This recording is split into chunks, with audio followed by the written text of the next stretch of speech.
we get 18 blocks per second squared, which is also 18 meters per second squared in metric units. On our planet, things fall at roughly 9.8 meters per second squared, but in Minecraft they fall at 9.1, a small difference. Given that gravity on the Minecraft planet is 32.4 meters per second squared, measured by, falling. Bon, on va pas pousser jusque là, vous avez déjà vu le trailer. Allez, c'est parti.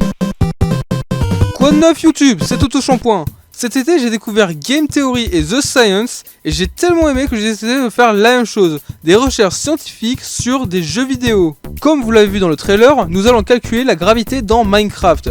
Est-ce que c'est 18 mètres par seconde au carré, ou bien est-ce que c'est 9,1 mètres par seconde au carré, ou bien 32,4 mètres par seconde au carré, ou bien est-ce que c'est encore un autre nombre? Et comment être sûr que ma réponse sera plus pertinente que les autres? Vous verrez la réponse le long de la vidéo. Le concept de gravité a été découvert par Isaac Newton. Comme chacun sait, la gravité est ce qui fait qu'on est attiré vers le sol, ou plus précisément vers notre planète. On parle plus précisément de force gravitationnelle. Elle dépend de la masse de la planète, de notre masse et de la distance entre le centre de chacun, dans le sens où plus on est proche, plus on est attiré. Et on ajoute à l'équation la constante de gravitation que je ne vais pas risquer de détailler ici. Pour la Terre, on connaît cette partie de la formule, ce qui nous permet de la simplifier en la formule du poids, le facteur de gravité multiplié par la masse de l'objet. Et c'est le facteur de gravité que l'on recherche. De ces recherches, Newton a énoncé 3 lois, mais celle qui nous intéresse, c'est la deuxième, aussi appelée le principe fondamental de la dynamique.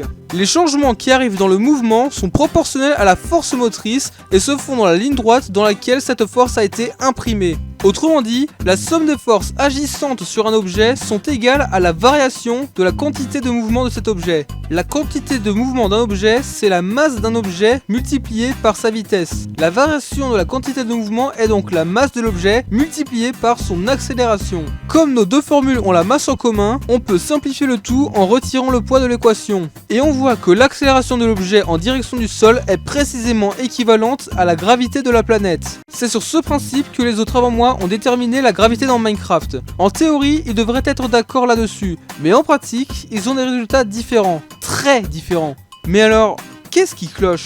J'ai moi-même fait l'expérience en utilisant la hauteur maximale du jeu, les coordonnées avec F3, mon enregistreur, mon logiciel de montage et un tableau Excel. Et oui, j'ai passé 1 heure à entrer toutes les valeurs une par une dans le tableau. J'ai déterminé la vitesse au cours du temps et l'accélération au cours du temps avec mes données et j'ai tracé un graphe. C'est là que j'ai vu ce qui n'allait pas. Dans le schéma que j'ai expliqué, la vitesse devrait augmenter linéairement. Or, ce n'est pas le cas. Elle tend vers une valeur maximale. Et vous savez ce que ça veut dire? Moi je sais. La force de frottement.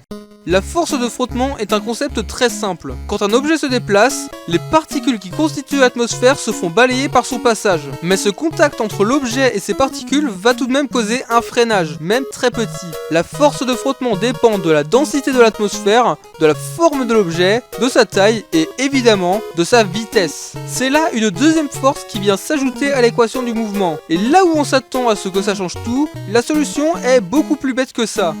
Maintenant, c'est l'heure de vous avouer. En faisant mes recherches, j'ai découvert que la formule mathématique derrière la mécanique de la chute dans Minecraft était dans le wiki. Je cite, à chaque tick, un mob ou un joueur qui ne fly pas a sa vitesse verticale décrémentée de 0,08 blocs par tick, puis multipliée par 0,98, ce qui nous donne une vitesse maximale de 3,92 blocs par tick. 3,92 blocs par tick, ça correspond à 78,4 mètres par seconde. J'ai comparé avec mes données et ça correspond. J'étais très content d'avoir trouvé une équation pour tout simplifier, mais quelque part j'ai un peu le seum parce que j'ai perdu 1 heure à écrire toutes ces valeurs à la main.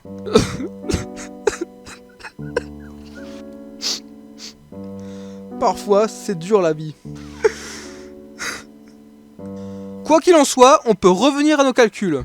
Comme je vous l'ai dit, la variation de la quantité de mouvement égale la somme de la force gravitationnelle et de la force du frottement. Je vous ai également dit que la force de frottement dépend de la vitesse. Mais quand on commence notre chute libre, la vitesse de la chute est nulle. Ce qui veut dire qu'à cet instant précis du temps, le corps n'est soumis qu'à la force gravitationnelle. Nous avons donc tous les ingrédients pour calculer la gravité de Minecraft. La vitesse à l'instant t égale 1/20 de seconde, soustrait par la vitesse à l'instant t égale 0 secondes, ça nous donne une accélération de 31,36 mètres par seconde au carré. Et voilà, nous avons mesuré la gravité de la planète Minecraft. Je remercie Ranger pour m'avoir donné un appui sur l'approche à avoir vis-à-vis de la force de frottement, ainsi que Xivuk pour avoir trouvé cette réponse avant moi. Sans vous deux, j'aurais fait une vidéo complètement fausse, alors merci. Et à vous qui êtes restés jusque là, sachez que j'adore faire ce genre de recherche et que j'en ferai probablement d'autres. Merci d'avoir regardé et à la prochaine!